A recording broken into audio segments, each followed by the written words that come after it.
عرب کا چاند۔ ایک صحابی فرماتے ہیں کہ رات کا وقت ہے، میں مسجد نبوی میں حاضر ہوا۔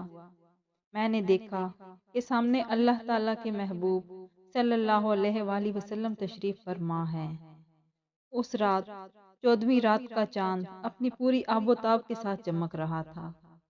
چنانچہ جب نیچے دیکھتا تو مجھے عرب کا چاند نظر آتا، جب اوپر دیکھتا تو مجھے آسمان کا چاند نظر آتا۔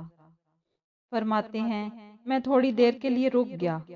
کبھی میں محبوب صلی اللہ علیہ وآلہ وسلم کے چہرہ انور کی طرف دیکھتا، کبھی میں چاند کو دیکھتا اور پھر سوچتا کہ عرب کا چاند زیادہ خوبصورت ہے یا آسمان کا چاند۔